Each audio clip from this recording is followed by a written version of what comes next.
새벽 3시였다. 서울 강남 한복판 지상 51층. 하늘째 펜트하우스 복도는 사람의 기척 하나 없이 고요했다. 김서연은 무릎을 꿇은 채 대리석 바닥을 닦고 있었다. 무릎이 시렸다. 아니, 시린 정도가 아니었다.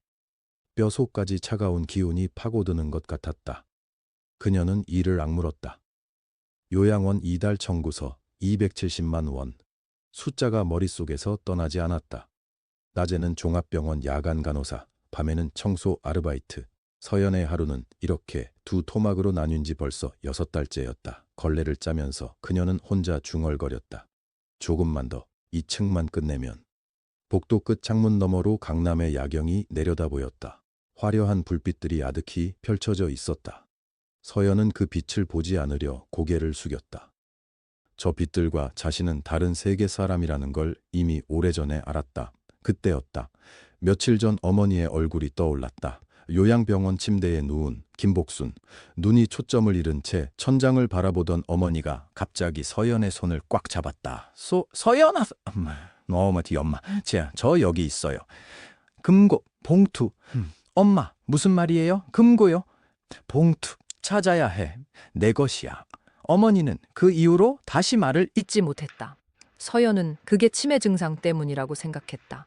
의미 없는 말들이 뒤섞여 나오는 거라고. 그렇게 마음을 정리하려 했다. 하지만 어머니의 목소리는 이상하게도 선명했다. 떨리지 않았다. 오히려 무언가를 간절히 전달하려는 사람의 목소리였다. 서연은 고개를 저으며 다시 걸레를 밀었다. 2층 청소는 펜트하우스 내부까지 포함돼 있었다. 입주 고객이 장기 부재 중이라 관리업체로부터 내부 청소 허가가 나 있었다. 서연은 비밀번호를 받아 현관문을 열고 들어갔다. 안으로 들어서는 순간 숨이 멈추었다. 넓었다. 말도 안 되게 넓었다. 거실 천장이 2층 높이였다. 통유리 너머로 한강이 내려다 보였다. 소파 하나가 서연의 고시원 방보다 클 것 같았다. 그녀는 마음을 다잡았다. 일이나 하자 서재로 들어갔다. 책장이 천장까지 가득 찬 방이었다. 서연은 먼지를 닦기 시작했다. 책장 옆 묵직한 철제 금고가 벽에 붙어 있었다. 금고 자체는 신경 쓰지 않았다. 그런데 그 금고 뒤편이 문제였다. 청소포를 깊숙이 밀어 넣으려다 손에 뭔가 걸렸다. 서연은 손전등을 꺼내 비춰봤다. 금고 뒤편 벽에 누런 봉투 하나가 낡은 테이프로 붙어 있었다. 테이프가 삭아서 봉투 한쪽 모서리가 벌어져 있었다. 서연은 봉투를 떼어들었다. 손이 떨렸다. 봉투가 오래됐다는 건 한눈에 알 수 있었다. 종이가 누렇게 바랬고 가장자리가 바스러질 것처럼 사가 있었다. 서연은 이걸 그냥 관리업체에 넘겨야 한다는 걸 알았다. 자신이 열어볼 권리가 없다는 것도 알았다. 그런데 봉투 겉면을 보는 순간 발이 바닥에 붙어버렸다. 세 글자, 볼펜으로 또렷하게 적힌 세 글자, 김서연에게. 숨이 막혔다. 자신의 이름이었다. 분명히 자신의 이름이었다. 이 펜트하우스와 서연 사이에 아무런 연결, 고리도 없었다. 서연은 오늘 처음 이 건물에 발을 디뎠다. 그런데 어떻게? 시계, 손이 파들파들 떨렸다. 봉투를 열어야 하는가? 열면 안 되는가? 머릿속에서 두 목소리가 동시에 싸웠다. 어머니의 말이 다시 귓가에 울렸다. 봉투, 찾아야 해. 내 것이야. 서연은 천천히 봉투 입구에 손가락을 대었다. 바스러진 종이가 손끝에 닿았다. 심장이 귀 옆에서 뛰는 것 같았다. 바로 그 순간이었다. 딩, 엘리베이터 문이 열리는 소리, 그리고 무거운 발걸음 소리. 낮고 차가운 남자의 목소리가 복도를 가득 채웠다. 거기 누구야? 서연은 굳어버렸다. 봉투를 든 손이 허공에 멈췄다. 발도 떼지 못했다. 엘리베이터 쪽에서 걸어오는 발소리가 점점 가까워졌다. 한 명이 아니었다. 2명, 3명. 구두 소리가 대리석 바닥을 두드렸다. 거기 멈춰요. 낮고 단단한 목소리였다. 명령에 익숙한 사람의 목소리. 서연이 고개를 들었다. 넥타이가 약간 풀린 검은 수트 차림의 남자가 서 있었다. 50 중반쯤 되어 보였다. 키가 컸다. 얼굴에 피로가 역력했지만 눈빛만큼은 날카로웠다. 그 뒤로 검은 양복의 남자 둘이 빠르게 따라붙었다. 서연은 그 남자의 얼굴을 보는 순간 알아챘다. 오준혁. 하늘재 그룹 회장, 이 나라 호텔 업계를 손에 쥔 사람. 왜 지금 여기에? 뭘 들고 있는 거야? 오준혁의 목소리가 다시 울렸다. 서연은 반사적으로 봉투를 가슴에 끌어안았다. 그 동작이 잘못됐다. 도망치려는 것처럼 보였을 테니까. 오준혁의 눈이 가늘어졌다.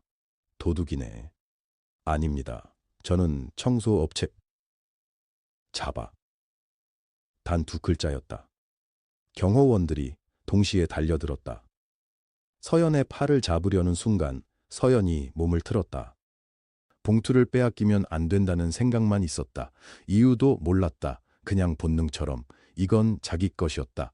봉투에는 분명히 자신의 이름이 적혀 있었다. 놔요. 경호원의 손이 봉투를 낚아채려 했다. 서연이 있는 힘껏 가슴에 껴안았다. 팔꿈치로 밀어냈다. 경호원이 잠깐 멈칫했다. 오준혁이 직접 걸어왔다. 손 놔. 서연과 눈이 마주쳤다. 서연은 물러서지 않았다. 숨이 가빠졌지만 눈을 내리깔지 않았다. 저는 도둑이 아닙니다. 이 봉투는 제 이름이 적혀 있어요. 무슨 헛소리야. 김서연에게라고 적혀 있습니다. 그게 제 이름입니다. 오준혁이 비웃듯 입가를 당겼다. 청소부가 이 금고에 있는 걸 꺼냈다는 거야? 그게 말이 된다고 생각해? 금고가 열려 있었습니다. 제가 연 게 아니에요. 경찰 불러. 경호원 대장이 폰을 꺼내려는 순간이었다. 그 경호원의 눈이 봉투 겉면에 닿았다. 손이 멈췄다. 서연은 느꼈다. 그 남자가 분명히 멈췄다. 폰을 꺼내다 말고 봉투를 들여다봤다. 그러더니 표정이 달라졌다. 딱딱하게 굳어있던 얼굴에 뭔가 다른 것이 스쳤다. 당혹감인지 아니면 놀라움인지. 경호원 대장이 오준혁에게로 걸어갔다. 오준혁의 귀에 대고 낮게 속삭였다. 서연은 들을 수 없었다. 두 사람 사이에 무슨 말이 오가는지. 오준혁의 얼굴이 굳었다. 움직임이 멈췄다. 그는 서연에게 다시 걸어왔다. 천천히. 아까보다 훨씬 조심스러운 발걸음으로. 경호원들이 슬며시 한 발 물러섰다. 오준혁이 서연 앞에 섰다. 봉투 겉면 보여줘. 명령이 아니었다. 거의 부탁에 가까운 말투였다. 서연은 잠깐 망설였다. 그리고 봉투를 가슴에 안은 채로 겉면만 그에게 보이도록 살짝 돌렸다. 오준혁의 시선이 봉투 겉면에 꽂혔다. 그의 눈이 변했다. 서연은 그 순간을 놓치지 않았다. 이 사람이 그 글씨를 알아봤다. 누구의 글씨인지 알고 있다. 확실했다. 오준혁이 천천히 서연의 얼굴을 봤다. 처음으로 제대로 보는 눈이었다. 아까의 그 경멸 섞인 시선이 아니었다. 낯선 무언가가 그 눈에 떠올랐다. 표정이 굳은 채로 미세하게 흔들렸다. 침묵이 흘렀다. 오준혁이 먼저 입을 열었다. 이름이 뭐야? 김서연입니다. 네, 또 침묵. 그의 눈이 다시 서연의 얼굴을 훑었다. 이마, 눈, 코. 어딘가를 찾는 눈빛 같았다. 본 적이 있는 것 같기도 하고 없는 것 같기도 한 그런 눈빛. 어디서 본 얼굴인데 혼잣말에 가까웠다.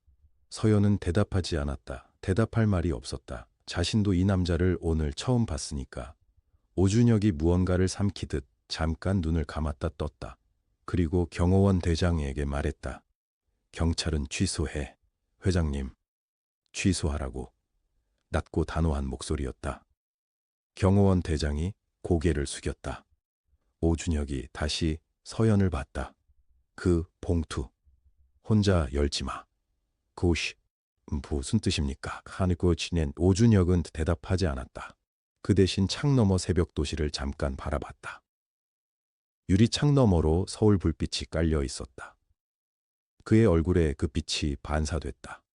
서연은 봉투를 더 꽉 끌어안았다. 오준혁이 낮게 중얼거렸다. 아버지 글씨야. 서연이 그 말을 들었다. 아버지 글씨. 심장이 한 박자 늦게 뛰었다. 봉투 겉면에 적힌 그 글자가 머릿속에 다시 떠올랐다. 굵고 단정한 펜글씨, 오래됐지만 흐트러지지 않은 필체. 서연은 숨을 천천히 내뱉었다. 응접실로 가시겠습니까? 오준혁이 서연을 돌아봤다. 질문이 아니라 명령처럼 들렸지만 그의 목소리엔 아까 같은 날이 없었다. 곧스 로트 따라와.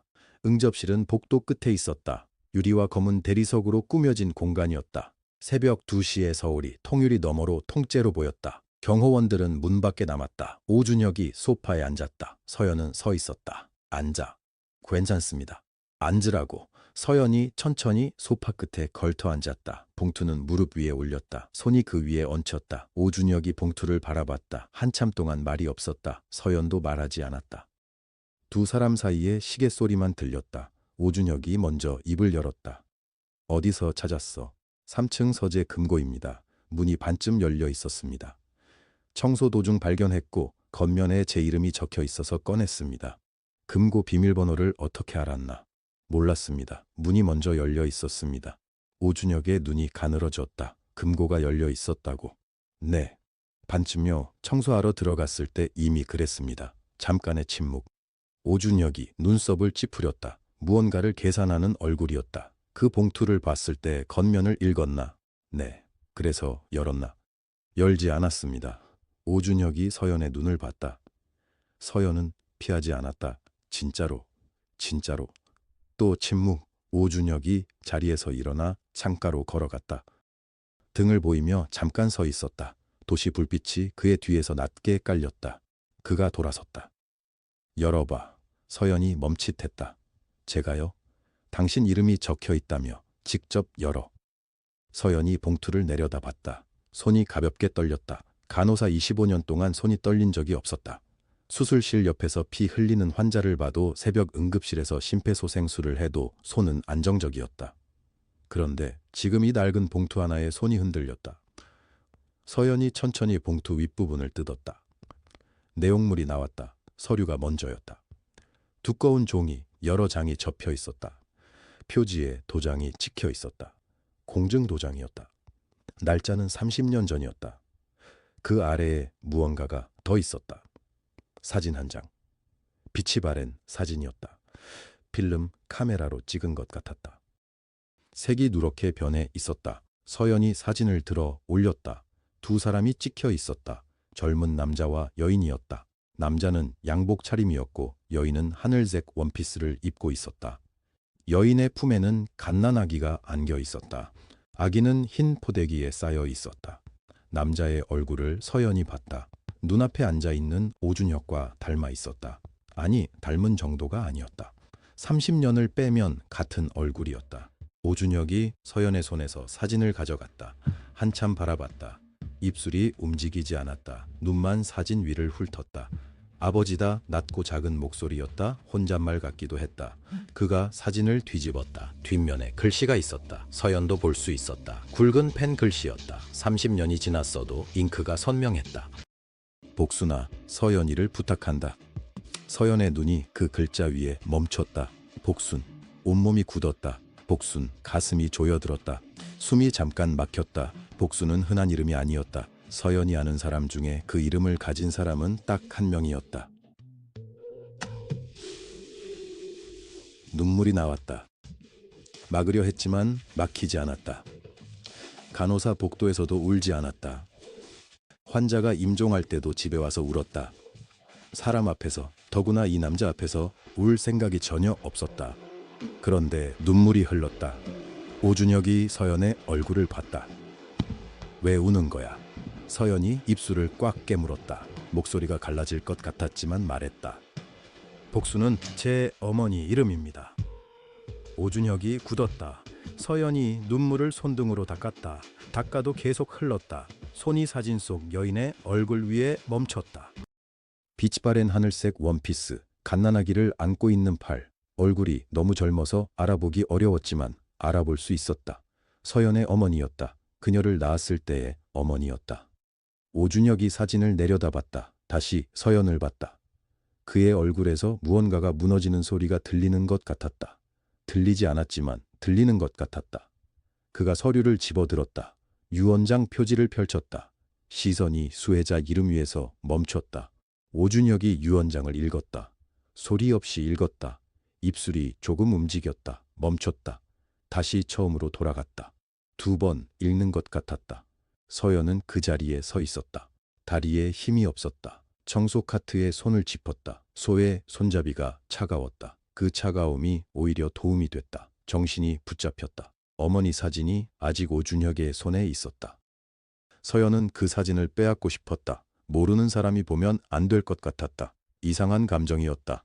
이 남자가 누구인지도 모르는 상황에서, 아니, 이제는 알고 있었다. 유언장에 이름이 적혀 있었다. 오병철, 하늘제 그룹 창업주, 오준혁의 아버지. 그 남자가 서연의 아버지이기도 했다. 머릿속이 하얗게 됐다. 생각이 연결되지 않았다. 뭔가를 생각하려 하면 다른 것이 끼어들었다.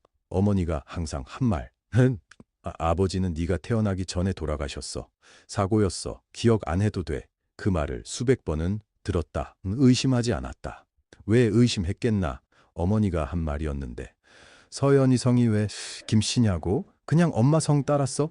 그게 편해서? 그것도 의심하지 않았다. 지금 생각하면 빈 곳이 너무 많았다. 그런데 그때는 몰랐다.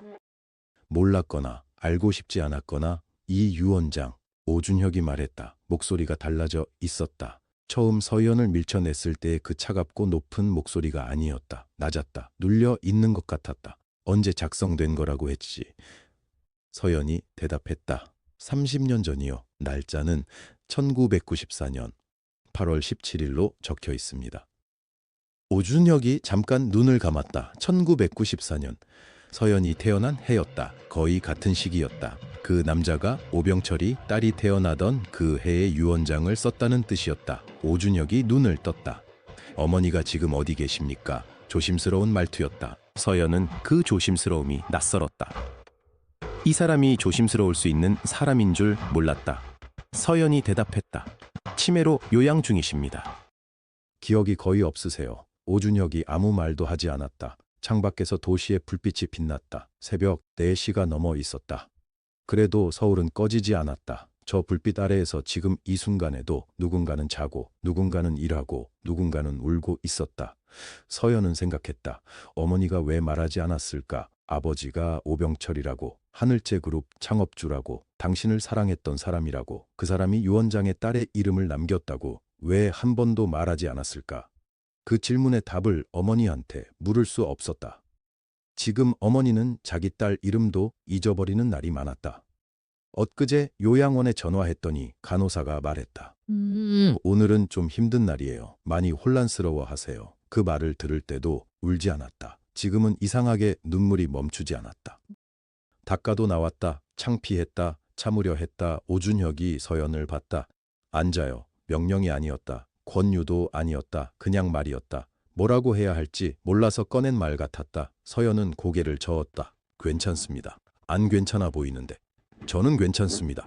오준혁이 한숨을 짧게 내쉬었다. 그가 소파에 앉았다. 유원장을 무릎 위에 올려놓았다. 잠깐 그것을 내려다봤다. 하늘재 그룹 지분 15%. 그가 중얼거렸다. 그리고 이 펜트하우스. 서연이 말했다. 저는 그게 목적으로 여기 온 게 아닙니다. 알아요.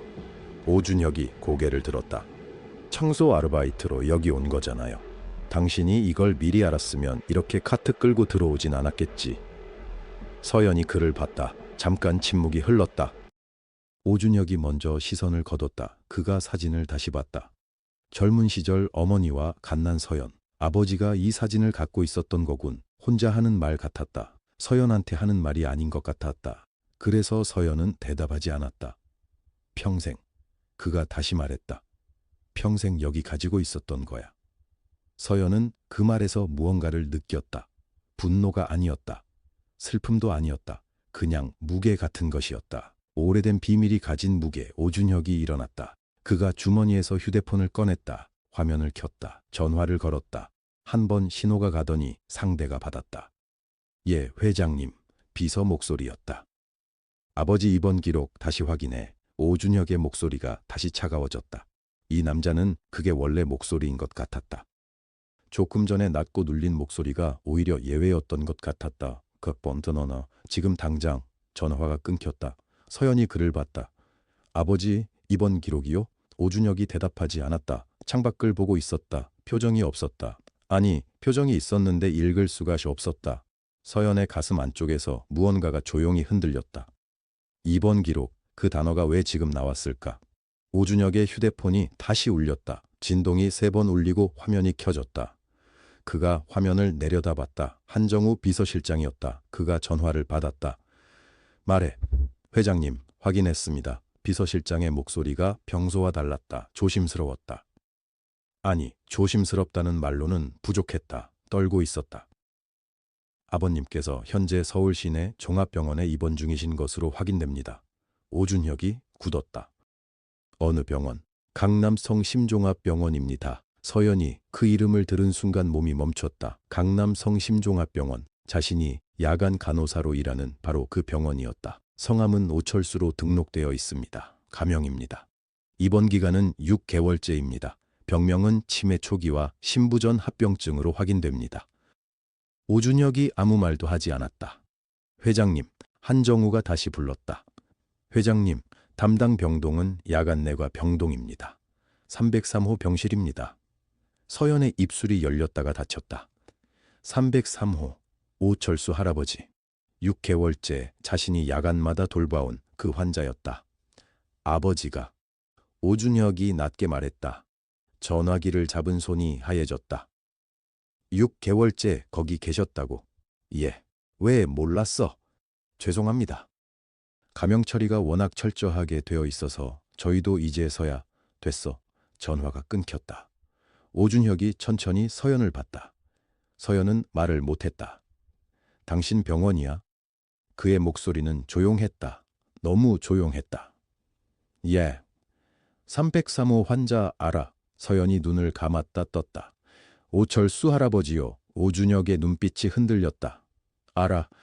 제가 담당이에요. 6개월째. 그 말이 떨어지는 순간 오준혁의 표정에서 뭔가가 무너졌다. 딱 한순간이었다. 그리고 바로 다시 굳었다. 어떤 분이에요? 서연이 물었다. 물으면 안 되는 것 같으면서도 물었다. 말씀을 잘 안 하세요. 처음 오셨을 때부터 그냥 조용히 창밖을 보시는 경우가 많았어요.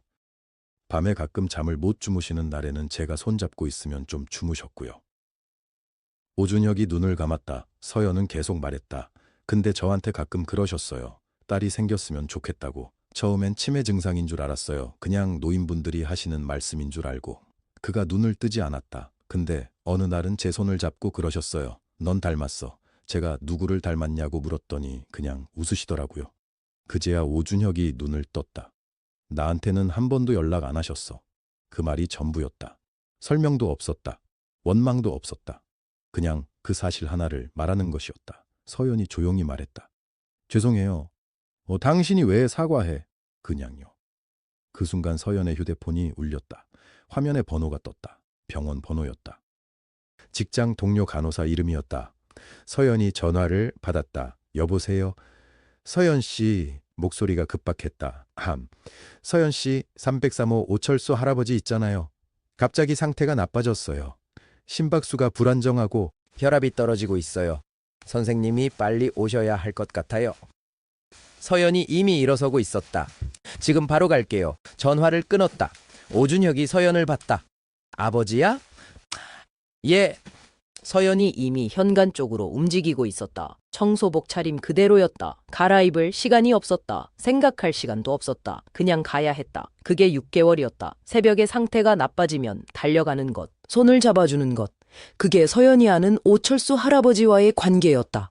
지금 그 할아버지가 이 남자의 아버지라는 걸 알면서도 달라지는 건 없었다. 현관문을 열었다. 복도로 나왔다. 엘리베이터 버튼을 눌렀다. 뒤에서 발소리가 들렸다. 고개를 돌렸다. 오준혁이 코트를 집어 들고 나오고 있었다. 서연이 그를 봤다. 그가 서연을 봤다. 아무 말도 하지 않았다. 엘리베이터 문이 열렸다. 두 사람이 동시에 탔다. 문이 닫혔다. 층수 표시등이 내려가기 시작했다. 서연은 정면을 봤다. 자신의 손이 살짝 떨리고 있었다. 왜 떨리는지 몰랐다. 두렵기도 했다. 빨리 가야 한다는 생각도 있었다. 그리고 그 할아버지가 정말로 오병철이라면, 자신의 아버지라면, 임종이 가까운 그 자리에 자신이 이미 6개월이나 있었다는 사실이 머릿속에서 무거워졌다. 몰랐던 게 아니었다. 알 수 없었던 것이다. 엘리베이터가 1층에 멈췄다. 문이 열렸다. 서연이 먼저 뛰었다. 오준혁이 그 뒤를 따랐다. 새벽의 차가운 공기가 두 사람을 감쌌다. 병원 정문이 보였다. 서연은 뛰지 않았다. 뛸 수가 없었다.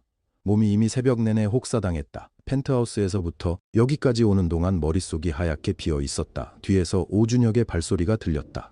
서연은 병원 자동문 앞에서 멈췄다. 뒤를 돌아봤다. 오준혁이 두 걸음 뒤에 서 있었다. 코트 단추도 채우지 않은 채였다. 숨을 고르면서 서연을 바라보고 있었다. 따라오지 마세요. 서연이 말했다. 나도 가야 할 곳이 있습니다. 그의 목소리가 낮았다. 전에 소리를 지르던 그 목소리가 아니었다. 이 병원이에요. 그 환자 아버지 이름이 오병철이냐고 물어보겠다고 했잖습니까? 서연은 잠시 그를 바라봤다. 들어오세요. 자동문이 열렸다. 3층 복도는 조용했다. 새벽 3시가 넘은 시각이었다. 간호 스테이션에 당직 동료가 한 명 앉아 있었고 형광등 아래 보호자 의자 몇 개가 텅 빈 차에 놓여 있었다. 동료가 서연을 보자 눈을 크게 떴다.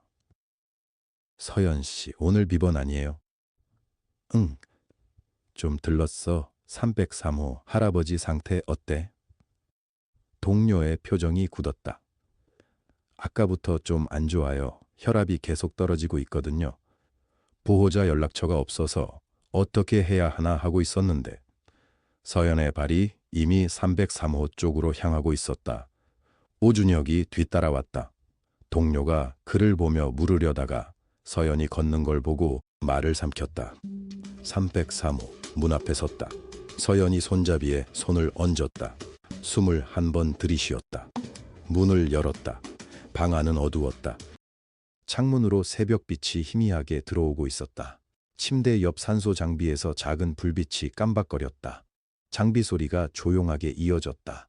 침대 위에 노인이 누워 있었다. 산소 마스크를 쓴 채였다. 숨이 고르지 않았다. 가슴이 천천히 힘겹게 올라갔다 내려갔다. 서연은 문 안으로 들어섰다. 6개월이었다. 이 방에 몇 번이나 들어왔는지 셀 수도 없었다. 새벽에 통증을 호소할 때, 잠을 못 이루고 중얼거릴 때, 눈물을 훔치면서 아무것도 아니라고 할 때, 서연은 항상 여기 있었다. 그냥 여기 있었다. 침대 옆 의자를 당겨 앉으려는데 노인의 손가락이 움직였다. 서연이 멈췄다. 노인의 눈꺼풀이 천천히 열렸다. 흐릿하고 힘없는 눈이었다. 그 눈이 천장을 보다가 서연 쪽으로 돌아왔다. 서연은 움직이지 않았다. 노인의 눈에 뭔가가 들어왔다. 흐리던 것이 잠깐 선명해지는 것 같았다. 입술이 달싹였다. 산소 마스크 너머라 소리가 들리지 않았다. 서연이 가까이 다가갔다. 무릎을 굽혀 얼굴을 침대 높이로 맞췄다. 노인의 입술이 또 움직였다. 서연은 마스크 가장자리를 살짝 들었다. 귀를 가까이 댔다. 숨소리가 들렸다. 그리고 목소리가 들렸다. 아주 작았다. 바람 같았다. 그러나 분명했다. 서연아. 서연의 숨이 멎었다. 아버지야. 손이 굳었다. 마스크를 잡고 있던 손가락이 움직이지 않았다. 서연은 그 목소리를 다시 떠올렸다. 서연아. 아버지야. 아니에요. 서연의 입에서 소리가 나왔다. 목이 막혔다. 저는 서연이 맞는데요. 그런데 할아버지, 저 아버지 없어요. 어릴 때부터 없었어요. 노인의 눈에서 뭔가가 흘렀다. 눈물인지 눈물이 말라버린 자국인지 구분이 되지 않았다. 노인의 손이 천천히 들렸다. 서연의 손 위로 얹혔다. 차가웠다. 뼈만 남은 것 같은 그 손이 서연의 손을 잡으려 했다. 서연은 자신의 손을 빼지 않았다. 서연아, 또 들렸다. 미안하다. 그 두 마디였다. 서연은 그 자리에서 움직이지 못했다. 울어야 하는지 몰랐다. 화를 내야 하는지도 몰랐다. 그냥 손이 잡혀 있었다. 그냥 그 자리에 있었다. 그게 전부였다. 얼마나 지났을까? 뒤에서 소리가 들렸다. 서연이 고개를 들었다. 문 앞에 오준혁이 서 있었다. 언제 들어왔는지 몰랐다. 그는 움직이지 않고 있었다. 서연을 보고 있었다. 아니, 침대 위 노인을 보고 있었다. 표정이 없었다. 그 잘 통제된 얼굴, 펜트하우스에서 소리를 지르던 얼굴. 유원장을 보고 굳어버린 얼굴. 그런데 지금은 달랐다. 뭔가가 무너지고 있었다. 노인의 눈이 다시 열렸다. 이번에는 서연이 아닌 쪽을 봤다. 문 앞을 봤다. 오준혁이 거기 있었다. 노인의 눈이 그를 봤다. 긴 시간이었다. 사실은 몇 초였을 것이다. 그러나 그 몇 초가 방 안에서 늘어났다. 노인의 입술이 움직였다. 이번에는 서연을 향한 말이 아니었다. 소리가 너무 작아서 들리지 않았다. 그러나 오준혁은 봤다. 아버지의 입술이 무슨 모양을 하는지. 그의 눈에서 무언가가 흘렀다. 그가 그걸 느꼈는지 몰랐다. 눈을 깜박이지도 않았다. 분노인지 슬픔인지 자신도 모르는 것인지. 서연은 그를 보다가 다시 노인의 손을 봤다. 자신의 손을 잡고 있는 그 손을 평생 아버지가 없다고 생각했다. 어머니가 그렇게 말했다. 일찍 돌아가셨다고. 그러나 6개월 동안 이 손이 자신의 손을 잡았다. 자신은 몰랐다. 몰랐는데도 여기 있었다. 서연의 눈에서 뭔가가 차오르기 시작했다. 울지 않으려고 했다. 참았다. 그때 모니터 소리가 바뀌었다. 알람이 울리기 시작했다. 알람 소리가 복도까지 울렸다.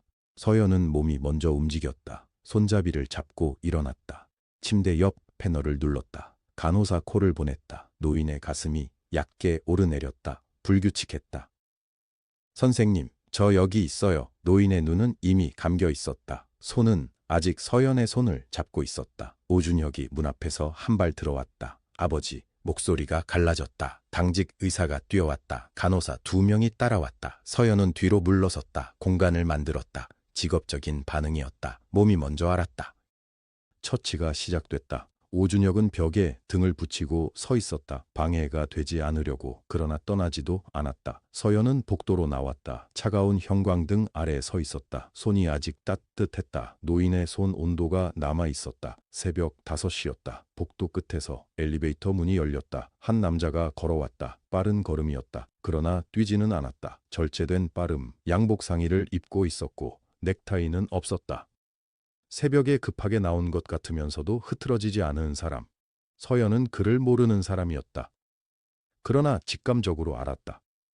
이 사람은 병원에 환자를 보러 온 게 아니었다. 남자가 서연 앞에 멈췄다. 아, 김서연 씨 맞습니까? 목소리가 낮았다. 정중했다. 그러나 뭔가가 그 아래에 있었다. 누구세요? 오태준입니다. 서연은 그 이름을 들은 적이 있었다. 비서실장이 펜트하우스에서 전화를 받을 때 언급했다. 하늘재그룹 법무팀장 오준혁의 조카. 여기 어떻게 오셨어요? 잠깐 이야기할 수 있을까요? 대답을 기다리지 않고 그가 복도 옆 보호자 대기실 쪽으로 걸었다. 서연은 따라갔다.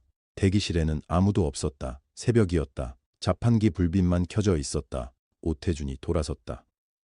그 봉투 어디 있습니까? 서연은 대답하지 않았다. 솔직하게 말씀드리겠습니다. 그의 목소리는 여전히 낮고 정중했다.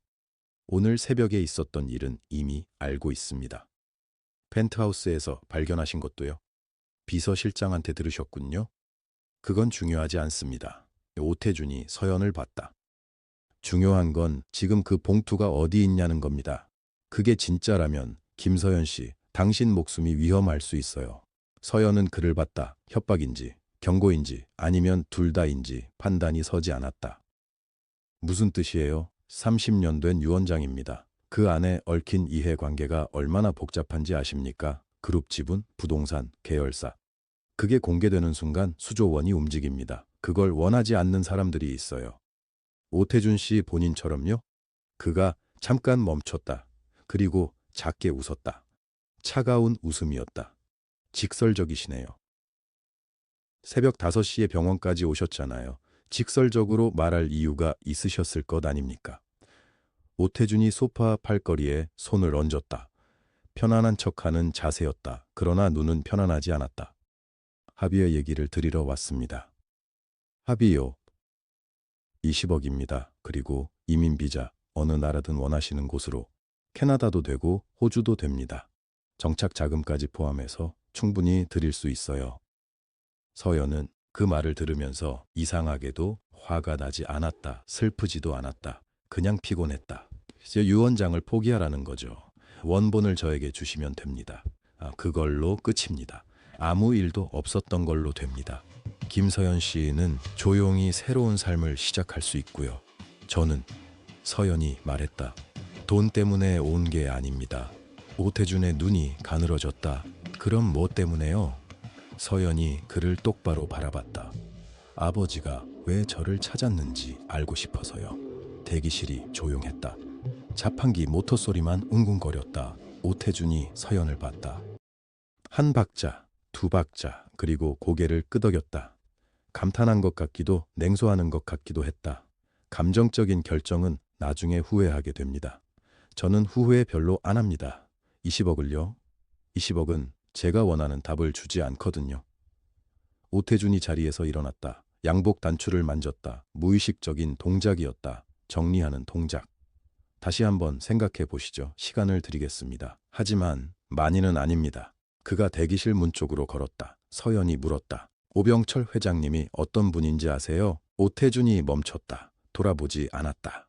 그분이 왜 저를 찾아왔는지, 왜 제 병동을 선택했는지. 오태준 씨는 그게 궁금하지 않으세요? 저는 감상적인 질문에는 관심 없습니다. 그렇겠죠. 서연이 말했다. 본인은 그분의 손을 잡아본 적이 없으니까요. 오태준이 문을 나갔다. 복도에서 그의 구두 소리가 멀어졌다. 서연은 대기실에 혼자 남았다. 자판기 불빛이 흔들리지 않았다. 창밖은 아직 어두웠다. 새벽 5시. 서울은 아직 자고 있었다. 서연은 천천히 일어났다. 복도로 나왔다. 5호 1호 병실 쪽으로 걸었다. 당직 의사가 나오면서 서연과 눈이 마주쳤다. 안정됐어요. 고비는 넘겼습니다. 서연이 고개를 끄덕였다. 감사합니다. 의사가 지나가고 서연은 문 앞에 섰다. 안에는 오준혁이 있었다. 침대 옆에 앉아 있었다. 아버지의 손을 잡고 있는지는 보이지 않았다. 그러나 고개가 숙여져 있었다. 서연은 들어가지 않았다. 문 앞에 서서 유리창 너머를 봤다. 그때 복도 끝에서 구두 소리가 다시 들렸다. 오태준이었다.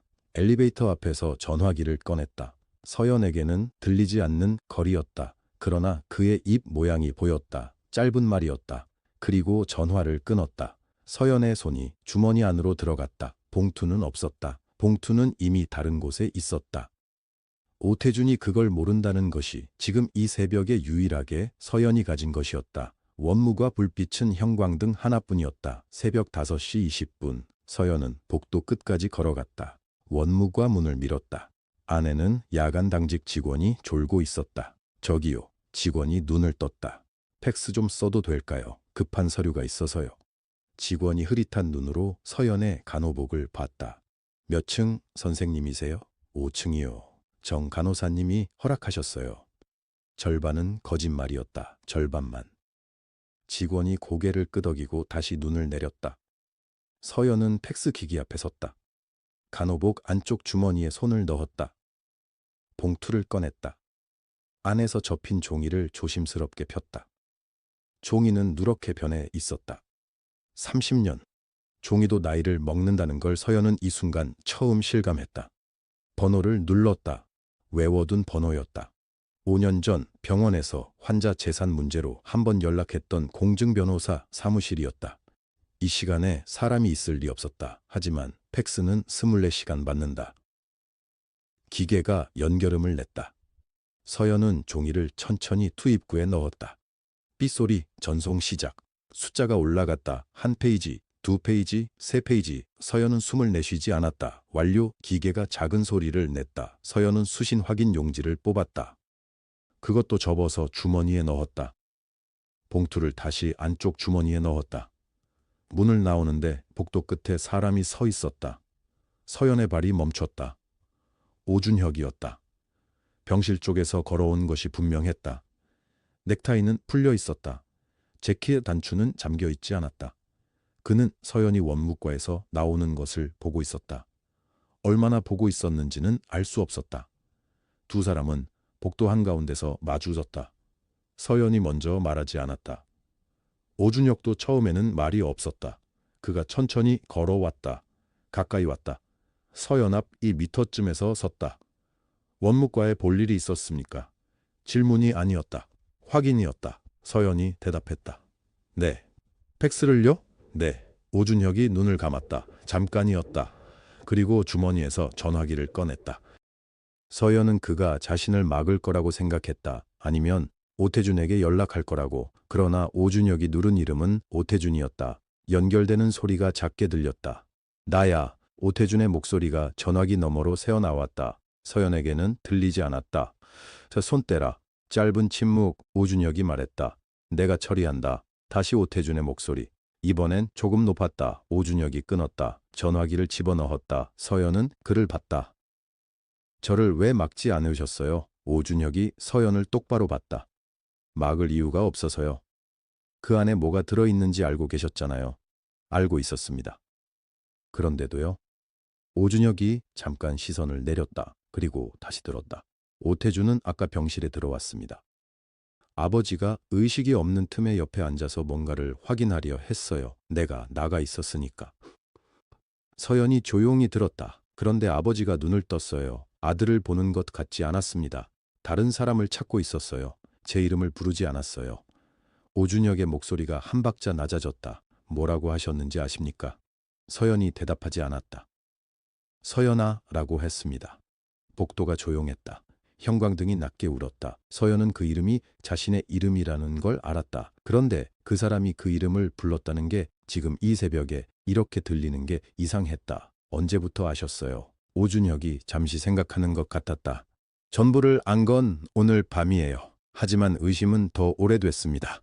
아버지가 이 병원을 고집하신 이유를 5층을 고집하신 이유를 서연이 느리게 말했다. 저는 몰랐어요. 정말로. 알고 있습니다. 저는 그냥 청소하러 갔던 거예요. 그 펜트하우스에. 알고 있어요. 오준혁이 조용히 말했다. 2번이나 그 목소리에 화가 없었다. 서연은 그게 오히려 이상했다. 분노가 있어야 자연스러웠다. 빼앗길 게 너무 많은 사람이었으니까. 저는 회장님이 화가 나실 줄 알았어요. 화가 나는 게 지금 의미가 있습니까? 오준혁이 복도 창문 쪽으로 고개를 돌렸다. 창밖은 아직 어두웠다. 서울이 깨어나기 전이었다. 오태준이 반발했을 텐데요. 서연이 말했다. 오준혁이 창문을 보며 대답했다. 그게 지금 중요한 게 아니야 라고 했습니다. 서연이 그 말을 들었다. 그 말이 자신에게 하는 말인지 오태준에게 한 말인지 구분이 되지 않았다. 왜요? 오준혁이 창문에서 시선을 거뒀다. 서연을 봤다. 그리고 처음으로 서연이 예상하지 못한 말을 했다. 우리 아버지 이야기를 해줄 수 있습니까? 서연이 움직이지 않았다. 아버지가 밤마다 무슨 말을 했는지. 복도가 다시 조용해졌다. 자판기 불빛이 복도 끝에서 흔들렸다. 서연은 그가 무엇을 원하는지 알았다. 지분이 아니었다. 유언장이 아니었다. 아버지가 어떤 사람이었는지, 아버지가 마지막으로 무엇을 바라봤는지, 그리고 그 이름을 왜 불렀는지. 서연의 입이 열리려다 멈췄다. 그 안에 있는 말들이 너무 많았다. 30년, 밤마다 병실, 낮게 부르는 이름들, 손의 온도, 새벽, 4시의 숨소리. 서연은 어디서부터 시작해야 할지 몰랐다. 그리고 그것보다 먼저 떠오른 것은 하나였다. 어머니. 어머니가 이 이름을 알고 있었을까? 서연은 일어났다. 병원 로커에서 가방을 꺼냈다. 안쪽 깊숙이 손을 넣었다. 두꺼운 노트 한 권, 그리고 그 뒤에 또 한 권, 또 한 권, 모두 6권이었다. 표지에는 아무것도 쓰여 있지 않았다. 날짜만 볼펜으로 적혀 있었다. 위쪽 모서리에 작게. 서연이 노트들을 탁자 위에 올려놓았다. 오준혁이 그것들을 바라봤다. 뭡니까? 일지예요. 서연이 말했다. 간호사는 환자의 말을 기록합니다. 특히 야간엔 더 꼼꼼히 써요. 낮 근무자한테 인계를 해야 하니까요. 오준혁이 첫 번째 노트를 봤다. 303포 오철수 할아버지 거예요. 서연이 첫 번째 노트를 열었다. 첫 장은 날짜로 시작했다. 환자 입원 당일. 처음엔 그냥 조용한 분이었어요. 밤에 잠을 잘 못 주무셔서 제가 자주 들어갔어요. 오준혁이 아무 말도 하지 않았다. 그런데 새벽 2시가 넘으면 꼭 중얼거리셨어요. 잠든 것 같은데 입술이 움직이는 거예요. 서연이 노트에 한 페이지를 펼쳤다. 손가락으로 한 줄을 짚었다. 오준혁이 그 줄을 읽었다. 복순아, 미안하다. 오준혁의 손이 멈췄다. 처음엔 그냥 헛소리라고 생각했어요. 치매 초기 환자분들은 자다가 이런 말씀을 많이 하시거든요. 가족 기름, 오래된 기억들. 서연이 다음 페이지를 넘겼다. 이 서연이 얼굴 한 번만 보고 싶다. 오준혁이 그 문장을 읽었다. 읽고 나서 고개를 들지 않았다. 이 이름을 보고 이상하다고 생각하셨겠네요. 오준혁이 조용히 물었다. 아니요. 서연이 대답했다. 제 이름이 흔하지 않은 편이 아니잖아요. 처음엔 그냥 할아버지한테 서연이라는 이름의 손녀나 딸이 계시겠거니 했어요. 그래서요. 더 읽어보세요. 오준혁이 다음 장을 넘겼다. 내가 겁쟁이였다. 평생 겁쟁이였어. 그 아이한테 아버지 소리 한 번 못 들어봤다. 그 줄 아래에 서연의 글씨로 작은 메모가 달려 있었다. 오늘 유독 오래 중얼거리심. 손을 꼭 쥐고 계셔서 손 잡아드렸음. 새벽 3시 20분에 진정되심. 오준혁이 그 메모를 봤다. 손을 잡아드렸다고요? 네, 왜요? 서연이 잠깐 생각했다. 외로워 보여서요. 오준혁이 노트에서 눈을 들었다. 그게 전부예요.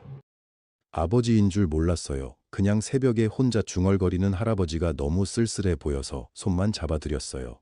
서연이 말하다가 잠깐 멈췄다.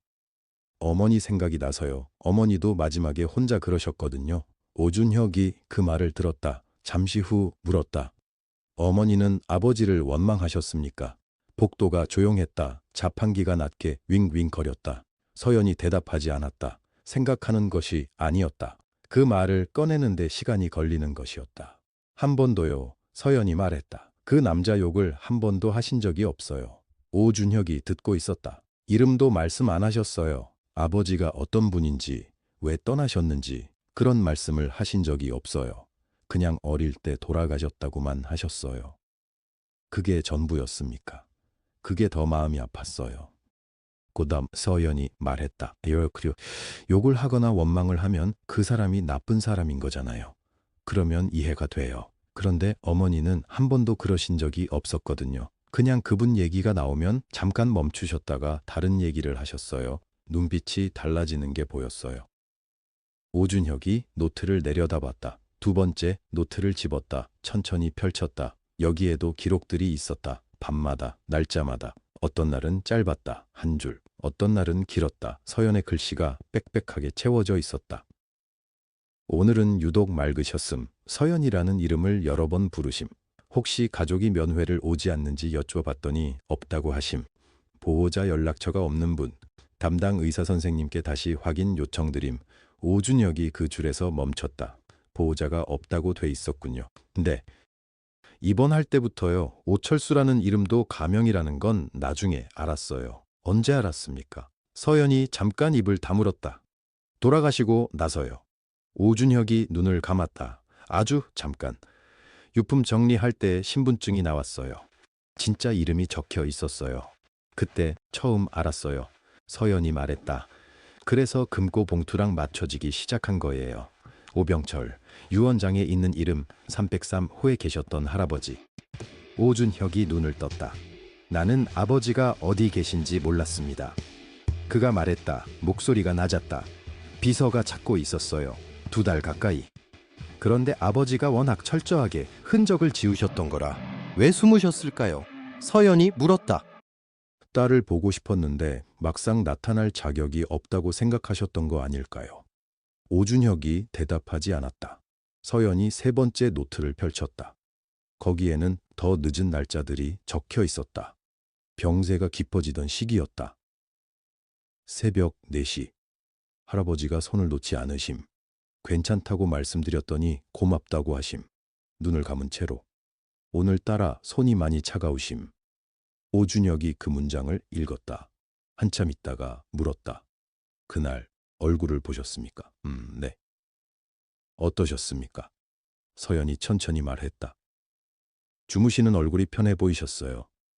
오래 혼자 지내신 분 같았어요. 몸이 굉장히 마르셨거든요. 그런데 잡은 손은 힘이 있었어요. 오준혁이 노트를 덮었다. 한동안 말이 없었다. 서연도 말하지 않았다. 복도 어딘가에서 카트가 지나가는 소리가 났다. 새벽 순회였다. 오후 그분이 제 아버지였다는 게 오준혁이 말했다. 아직도 실감이 안 납니까? 서연이 그에게 물었다. 오준혁이 노트 표지를 손가락으로 짚었다. 당신은 실감이 납니까? 서연이 잠시 생각했다. 손이 기억해요. 오준혁이 그 말의 의미를 따라갔다. 차가웠다고 하셨죠? 네, 그런데 이상하게 차갑지 않은 것 같았어요. 잡으면 따뜻해졌어요. 오준혁이 입술을 꽉 다물었다. 눈가가 움직였다. 서연이 그것을 보지 않으려고 노트 쪽으로 시선을 내렸다. 그때였다. 복도 쪽에서 발소리가 빠르게 다가왔다. 문이 열렸다. 오준혁의 비서였다. 숨이 가빠 있었다. 회장님, 비서가 말했다. 오태준 부회장이 긴급 이사회를 소집했습니다. 오준혁이 돌아봤다. 이의제는 유원장 무효 소송입니다. 오준혁이 자리에서 일어났다. 서연도 일어났다. 비서가 말했다. 오늘 오전 10시입니다. 임시 소집 요건을 맞춰 법무팀이 이미 서류를 돌렸다고 합니다. 오준혁이 서연을 봤다. 가셔야 합니다. 서연이 말했다. 저도 알아요. 오준혁이 코트를 들었다. 그러다 멈췄다. 김서연 씨. 네, 조심하세요. 서연은 그 말이 단순한 인사가 아니라는 걸 알았다. 오준혁의 눈이 말하고 있었다. 태준이 이미 움직이고 있다는 것을. 그가 나갔다. 문이 닫혔다. 서연은 혼자 남겨진 회의실에서 잠시 서 있었다. 창밖으로 아침 햇빛이 들어왔다. 그녀는 천천히 가방을 들었다. 그리고 병원으로 향했다. 병원에 도착한 건 오전 8시가 조금 넘었을 때였다. 탈의실에서 유니폼으로 갈아입는데 핸드폰이 울렸다. 발신자는 수간호사 박미숙이었다. 선생님, 지금 어디예요? 막 들어왔어요. 병원장실로 바로 오세요. 지금 당장이요. 서연이 가운 단추를 잠갔다. 무슨 일입니까? 저도 몰라요. 그냥 빨리 오라고만 하시던데. 서연이 전화를 끊어왔다. 병원장실은 2층이었다. 계단을 오르는 동안 서연은 생각했다. 오태준, 벌써 여기까지 왔을까? 어젯밤 이사회 소집 서류가 돌았다면 오늘 아침 가장 먼저 움직인 곳이 어딜까? 병원이었다. 당연히 병원이었다. 병원장 최인철이 책상 뒤에 앉아 있었다. 서연이 들어서자 그는 안경을 올리며 말했다. 앉아요. 서연이 앉았다. 최인철이 서류 한 장을 내밀었다. 어젯밤 하늘재 그룹 법무팀에서 공문이 왔어요. 서연이 서류를 봤다. 글자들이 빽빽했다. 그 안에서 자신의 이름이 보였다. 김서연, 303호 담당 간호사, 환자 접촉 경위, 재산 편취 의혹. 당신이 환자를 이용했다는 민원이 들어왔는데. 최인철이 말했다. 목소리는 낮았다. 감정은 없었다. 그것이 오히려 더 무거웠다. 하늘재 그룹이라면. 서연이 말했다. 네. 대한민국에서 모르는 사람이 없는 곳이죠. 최인철이 안경을 벗었다. 서연 씨, 나는 당신이 20년을 일한 사람이라는 걸 압니다. 야간 근무 한 번 빠진 적 없고 민원 한 건 없었어요. 그런데 이런 공문이 오면 나도 조용히 있을 수가 없어요. 서연이 서류를 내려놨다. 병원장님, 말해요. 303호 환자분 면회 기록 전부 열람해 주세요. 최인철이 멈췄다. 저는 숨길 게 없습니다. 서연이 말했다. 이번 첫날부터 마지막 날까지 누가 왔고 누가 안 왔는지, 제가 몇 번 들어갔는지, 얼마나 있었는지 다 확인하세요. 의무 기록도 열어드릴게요. 최인철이 서연을 봤다. 그게 뭘 증명합니까? 제가 그 환자를 이용하지 않았다는 걸요. 법무팀은 당신이 처음부터 신분을 알고 접근했다고 주장한다는데. 몰랐습니다. 서연이 똑바로 말했다. 그분이 오병철 회장님이라는 걸 저는 임종 직전까지 몰랐어요. 박 선생님한테 물어보세요. 처음에 제가 그 환자 이름을 뭐라고 알았는지. 최인철이 잠시 있다가 말했다. 오봉철이라고 입원하셨죠? 네. 저는 그냥 오봉철 할아버지였어요. 밤마다 혼자 깨서 창문을 보시는 분, 밥을 잘 안 드시는 분, 손이 항상 차가운 분. 서연의 목소리가 흔들리지 않았다. 최인철이 한숨을 쉬었다. 서연 씨, 네. 나는 당신 말을 믿고 싶어요. 그런데 상대가 하늘재 그룹이에요. 법무팀이 기록을 요청하면 병원도 협조 안 할 수 없어요. 소송이 걸리면 당신만 힘든 게 아니라 병원 전체가 피해를 입어요. 서연이 알아들었다. 말 뒤에 있는 말을 조용히 물러나라는 뜻이었다. 서연이 의자에서 일어섰다. 병원장님, 네. 기록 열람 요청 드립니다. 공식으로요. 최인철이 서연을 올려다봤다. 저는 20년을 여기서 일했어요. 그 기록이 저를 지켜줄 겁니다. 서연이 말했다. 그리고 돌아섰다. 문을 열고 나오는 순간이었다. 복도에서 소리가 났다. 빠른 발소리. 그리고 누군가 뛰는 소리. 서연 선생님, 5층 병동 간호사 이지수였다. 얼굴이 하얗게 질려 있었다. 303호요. 서연이 굳었다. 무슨 일입니까? 환자분이 혼자 나오셨어요. 산소줄을 직접 뽑고. 서연이 뛰었다. 계단을 올라갔다. 3층 복도로 나서는 순간 그녀는 멈췄다. 복도 끝에 휠체어 하나가 있었다. 그 위에 오병철이 앉아 있었다. 하얀 환자복, 깡마른 어깨, 코에서 빠진 산소줄이 무릎 위에 늘어져 있었다. 노인은 복도를 천천히 보고 있었다. 서연을 찾고 있었다. 할아버지. 서연이 걸어갔다. 오병철이 고개를 들었다. 눈이 흐릿했다. 하지만 서연을 알아보는 눈이었다. 나왔으면 안 되지요. 서연이 무릎을 굽혀 그와 눈을 맞췄다. 추우셨잖아요. 오병철이 손을 들었다. 떨리는 손이었다. 주름진 손등에 링거 자국이 남아 있었다. 그 손이 서연의 손을 잡았다. 차가웠다. 서연은 그 손을 두 손으로 감쌌다. 그때 엘리베이터 문이 열렸다. 오준혁이었다. 아까 이사회로 간다던 사람이 여기 있었다. 비서가 뒤에 서 있었다. 오준혁이 굳은 얼굴로 복도를 걸어왔다. 그러다 멈췄다. 휠체어에 노인을 봤다. 그리고 그 노인의 손을 잡고 있는 서연을 봤다.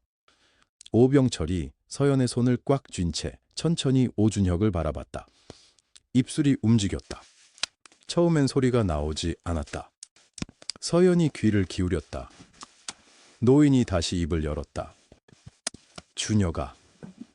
오준혁이 숨을 멈췄다. 오병철의 목소리는 낮고 떨렸다. 그러나 또렷했다. 이 아이가 내 누나다. 또 복도가 조용해졌다. 오준혁이 손에 들고 있던 서류를 떨어뜨렸다. 서류가 바닥에 흩어졌다. 오준혁은 움직이지 않았다. 비서가 허리를 굽혀 서류를 줍기 시작했지만 오준혁의 눈은 그것을 보지 않았다. 그는 아버지를 보고 있었다. 아버지. 목소리가 갈라졌다. 오병철은 여전히 서연의 손을 잡고 있었다. 그 손을 놓지 않은 채 아들을 바라봤다. 앉아라. 나지막한 목소리였다. 간호사 한 명이 다가와서 오준혁에게 의자를 가져다 줬다. 오준혁은 기계적으로 앉았다. 서연은 자리에서 일어나려 했다. 저는 잠깐. 오병철이 손을 더 꽉 쥐었다. 가지 마라. 서연은 다시 무릎을 굽혔다. 그 자리에 그대로 있었다. 오병철이 천천히 숨을 들이쉬었다. 산소 호흡기가 없었기 때문에 숨소리가 짧고 거칠었다. 오래됐다. 30년 됐어. 오준혁이 아무 말도 하지 않았다. 내 어머니가 돌아가신 다음 해였다. 나는 그때 많이 흔들렸어. 그리고 복순이를 만났다. 오준혁의 눈썹이 움직였다. 복순이. 김복순. 이 아이 어머니다. 오병철이 서연을 바라봤다. 서연은 숨을 참고 있었다. 복순이는 그때 우리 그룹 계열사 격리로 일하고 있었어. 조용한 사람이었다. 말이 없었고. 근데 웃는 얼굴이 예뻤어. 오준혁이 바닥을 내려다봤다. 오병철이 말을 이었다. 내가 먼저 다가갔다. 내가 먼저 좋아했어. 근데 나는 비겁했다. 비겁했다는 게 집안에서 압박이 왔어. 재벌 가족통이 그런 여자를 만나서야 되겠냐고. 주주들도 봤고 임원들도 봤어. 나는 결국 복순이한테 아무것도 못 해줬어. 목소리가 잠시 끊겼다. 그 여자가 임신한 걸 알았을 때도 마찬가지였어. 복도가 너무 조용했다. 멀리서 환자 모니터 소리만 들렸다. 복순이가 나한테 찾아왔어. 그리고 이렇게 말했다. 오병철이 눈을 감았다. 기억을 꺼내는 사람의 얼굴이었다. 이 아이를 당신 호적에 올리지 않아도 됩니다. 그냥 낳아서 제가 키울게요. 대신 이 아이가 나중에 정말 힘들어지면 그때는 도와주세요. 서연의 눈에서 무언가 흘러내렸다. 모르게 흐른 눈물이었다. 어머니가 그렇게 말했어요. 그래. 오병철이 서연을 바라봤다. 그 말을 듣고 나는 얼마나 부끄러웠는지 몰라. 내가 먼저 책임지겠다고 했어야 했는데 그 여자가 나를 용서해 준 거야.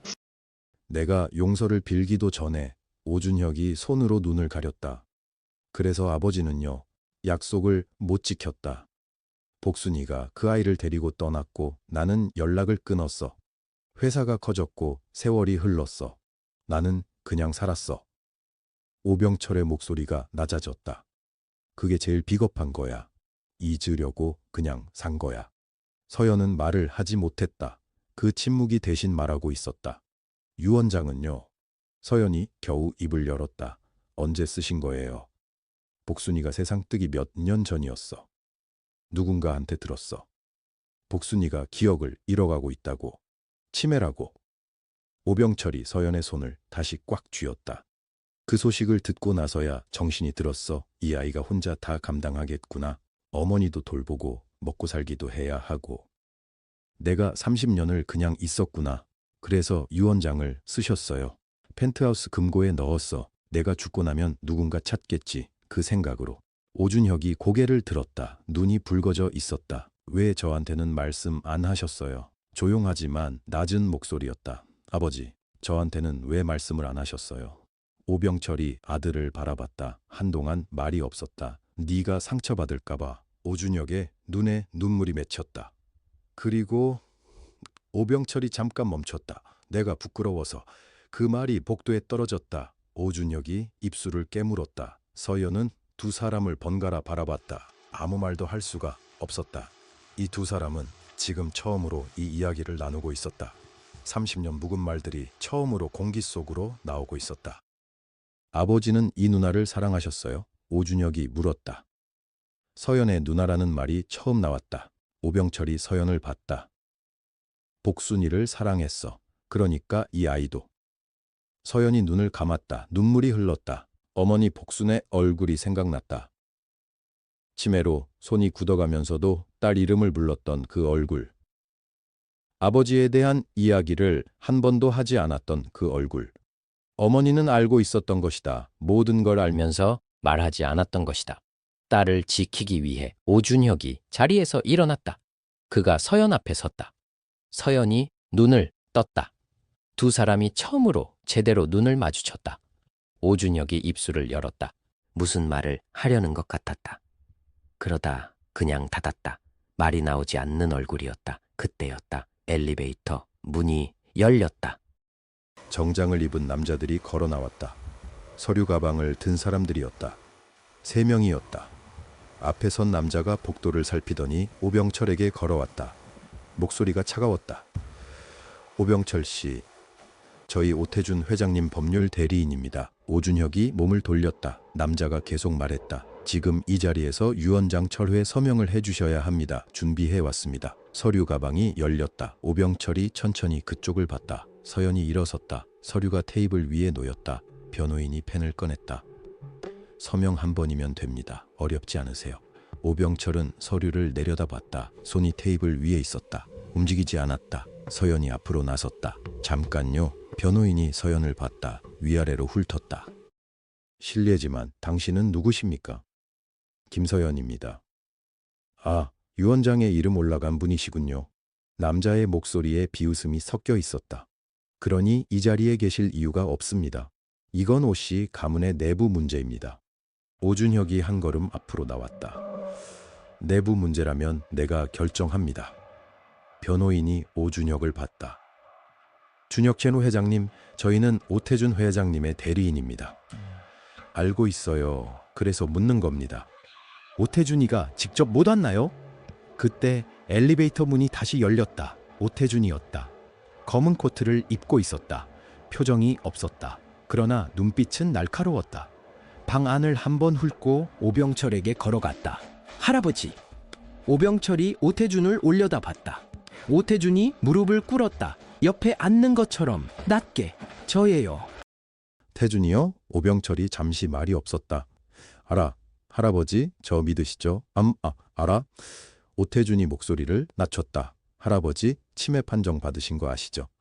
그렇게 되면 유언장이 법적으로 힘을 잃어요. 판사도 그렇게 봐요.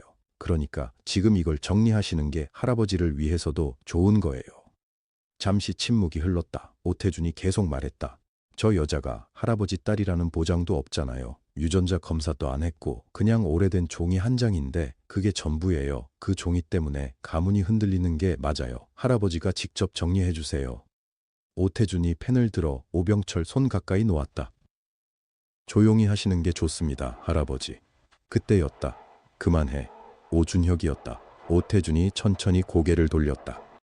형님, 손 치워. 오준혁이 오태준의 팔을 잡았다. 조용히 그러나 단단하게. 오태준이 일어섰다. 두 사람이 마주섰다. 오태준이 작게 웃었다. 형님도 저 여자한테 넘어가셨어요? 이러시면 안 되는데. 넘어간 거 아니야. 그럼요. 지분 15%가 나가면 경영권이 흔들려요. 그거 아시잖아요. 형님 회사예요. 형님이 지켜야죠. 오준혁이 잠시 오태준을 바라봤다. 그리고 조용히 말했다. 나는 경영권보다 아버지가 평생 가슴에 묻고 산 게 뭔지가 더 중요하다. 오태준의 표정이 굳었다. 예, 형님. 아버지가 30년을 혼자 살았어. 재혼도 안 하였어. 왜인지 한 번도 물어본 적이 없었어. 그냥 그런 분이려니 했어. 근데 아니었잖아. 오준혁이 오병철을 봤다. 오병철의 눈이 오준혁을 향해 있었다.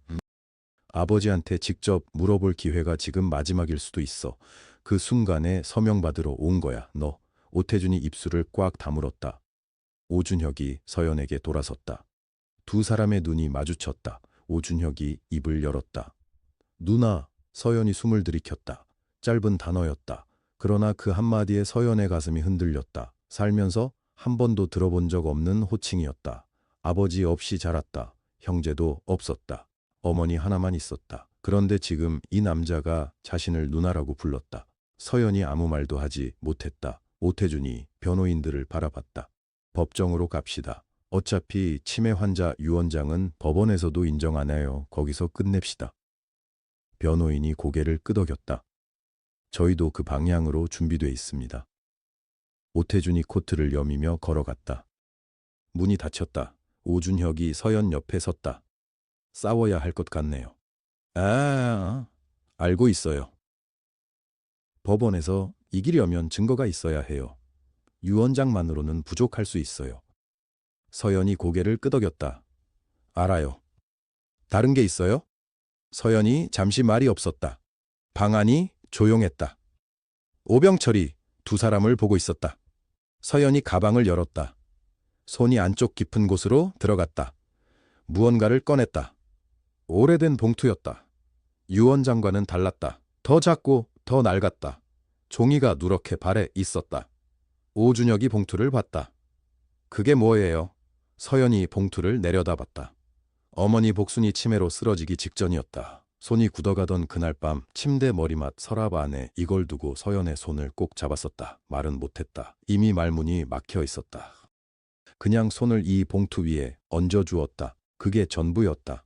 서연은 그날 이후 봉투를 열지 못했다. 열 수가 없었다. 겉면에 글씨가 있었다. 어머니 김복순의 글씨였다. 서연이 봉투를 들어 오준혁에게 보여줬다. 오준혁이 글씨를 읽었다. 서연아, 이건 네가 30이 되면 읽어라, 엄마가. 오준혁이 봉투를 바라봤다. 30이 되면 읽으라고. 네. 지금은요? 서연이 고개를 들었다. 저 이제 48이에요. 오준혁이 잠시 말이 없었다. 그리고 작게 웃었다. 그럼 많이 늦었네요. 서연도 웃었다. 웃음이 금세 사라졌다. 법정에서 열려고요. 법정에서? 거기서 읽혀야 할 것 같아요. 제가 먼저 읽으면 이 김인도 못 읽을 것 같아서요. 오준혁이 봉투를 다시 봤다. 젠디 알겠어요. 김꺼치니니 법정은 조용했다. 서울중앙지방법원 대법정. 방청석에는 기자들이 가득했다. 경제부 기자, 법조계자, 카메라를 든 방송사 직원들. 오태준은 변호인단 6명을 옆에 세워두고 앞좌석에 앉아 있었다. 얼굴이 굳어 있었다. 서연은 원고석에 앉았다. 옆에는 변호사가 있었다. 오준혁이 선임한 사람이었다. 준비됐어요? 변호사가 낮게 물었다. 서연이 고개를 끄덕였다. 판사가 입을 열었다. 23번째 사건 유언장 효력 확인 소송. 원고 김서연. 피고 하늘제그룹 오태준. 유언장이 먼저 낭독됐다. 30년 전 오병철이 쓴 글이었다. 공증이 찍힌 그 문서를. 낭독이 끝나고 법정이 잠시 조용해졌다. 오태준 쪽 변호인이 자리에서 일어났다. 판사님, 해당 유언장은 작성 시기와 보관 경위가 불분명하고. 판사가 손을 들었다. 잠깐요. 원고 측 추가 서류가 있다고 했죠. 서연의 변호사가 일어났다. 네. 고인의 자필 편지입니다. 작성자는 고인의 생전 연인이자 원고의 모친 김복순 씨입니다. 방청석이 술렁였다. 변호사가 봉투를 꺼냈다. 오래된 봉투. 서연이 16해 동안 열지 못했던 그것. 변호사가 봉투를 열고 편지지를 꺼냈다. 판사가 고개를 끄덕였다. 낭독해주세요. 변호사가 헛기침을 했다. 그리고 읽기 시작했다. 서연아, 법정이 조용해졌다. 엄마는 유언장이 있다는 걸 알고 있었다. 오병철 씨가 직접 말해줬어. 네가 태어나던 해에 아무것도 요구하지 않을 테니 이 아이를 지켜달라고 그 사람한테 부탁했는데 그 사람이 대신 이걸 써줬어. 변호사의 목소리가 낮고 고르게 이어졌다. 엄마는 그 봉투를 금고에 내어뒀다. 그 펜트하우스 금고, 오 씨가 엄마한테 준 열쇠가 하나 있었거든. 혹시 엄마가 먼저 가면 네가 거기 가서 찾아야 한다고 생각했어. 오태준이 입술을 깨물었다. 서연아, 엄마는 네가 그 돈 때문에 그 사람들 세계에 들어가는 게 무서웠다. 엄마 욕심에 내 인생이 힘들어질까 봐. 너는 혼자서도 잘 살 아이니까. 그래서 말 안 했어. 네가 30이 될 때까지. 방청석 어딘가에서 작은 소리가 났다. 누군가 숨을 참는 소리였다. 근데 이제 엄마가 너를 기억하지 못하게 될 것 같아서, 아무도 내 편이 없을 것 같아서 이 편지를 쓴다. 서연은 정면을 보고 있었다. 눈이 충혈됐다. 눈물이 나오지 않았다. 서연아, 엄마는 그 사람을 원망한 적 없다. 사랑했으니까. 그리고 네가 태어났으니까. 그게 충분했다. 변호사가 멈췄다. 편지가 끝났다. 법정이 조용했다. 판사도 잠시 손을 멈췄다. 오태준의 변호인단이 서로 눈을 마주쳤다. 아무도 입을 열지 않았다. 방청석도 움직이지 않았다. 오준혁이 천천히 자리에서 일어났다. 판사가 그를 봤다. 고스코이지 피고 측 이해관계인으로 등록된 오준혁 씨, 발언 허가합니다. 오준혁이 마이크 앞에 섰다. 저는 유언장의 효력에 이의를 제기하지 않겠습니다. 오태준이 자리에서 벌떡 일어났다. 형, 지금 무슨 말을... 그리고 오준혁이 오태준을 봤다. 목소리가 흔들리지 않았다. 오태준 부회장의 이사회 소집 권한을 오늘부로 정지합니다. 이사회 의장으로서 공식 통보합니다. 방청석이 술렁였다. 카메라 플래시가 터졌다. 오태준이 변호인의 팔을 잡았다가 놓았다가 했다. 이게 무슨... 지금 제정신이에요? 오준혁이 대답하지 않았다. 자리에 앉았다. 판사가 의사봉을 들었다. 원고 측 청구를 인용합니다. 유언장을 유효로 인정합니다. 의사봉이 내려쳤다. 탁. 오태준이 그 자리에 주저앉았다. 서연은 판결문을 받아들었다. 손이 가볍게 떨렸다. 그날 저녁 서연은 병원에 돌아갔다. 가운을 입었다. 청진기를 목에 걸었다. 야간 근무가 시작됐다. 밤 12시가 넘어서 전화가 왔다. 요양원 번호였다. 서연이 전화를 받았다. 네, 김서연 씨, 어머니가... 심장이 조였다. 괜찮으세요? 눈을 뜨셨어요? 오랜만에요. 딸 이름을 부르세요. 서연이 달렸다. 택시를 탔다. 요양원 복도를 달렸다. 문을 밀었다. 어머니 복순이 작은 눈을 뜨고 있었다. 엄마. 서연아. 복순의 목소리가 가늘었다. 하지만 분명히 서연의 이름이었다. 서연이 침대 옆에 무릎을 꿇었다. 어머니 손을 두 손으로 잡았다. 복순이 천천히 서연을 봤다. 금고 봉투. 서연이 눈물을 닦았다. 찾았어요, 엄마. 알아? 네. 찾았어? 우선 난 찾았어요. 다닉. 복순이 눈을 감았다. 입술이 움직였다. 잘됐다. 그래. 잠시 침묵이 흘렀다. 이제 엄마 마음이 편하다. 복순의 손에서 힘이 빠졌다. 숨은 이어지고 있었다. 그냥 잠든 것이었다. 편안하게. 서연이 그 손을 잡고 오래 앉아 있었다. 울었다. 소리 없이 오래. 6달이 지났다. 하늘재 그룹 이사회 명단에 새 이름이 올랐다. 김서연. 서연은 야간 간호사 일을 그만두지 않았다. 병원에서는 모두 알고 있었다. 신문에도 났다. 그래도 서연은 매일 밤 가운을 입었다. 다만 책상 위에 서류 하나가 늘어났다. 요양원 병동 리모델링 기부 계획서. 어머니가 있는 그 병동이었다. 서연이 서명했다. 천천히. 저녁이 됐다. 서연의 사무실 문을 누가 두드렸다. 들어오세요. 문이 열렸다. 오준혁이었다. 손에 커피 2잔이 들려 있었다. 따뜻한 것이었다. 그가 문 앞에 서서 말했다. 누나, 오늘 저녁 시간 있어요. 서연이 서류에서 눈을 들었다. 그리고 웃었다. 처음으로 아무 무게 없이. 앉아요.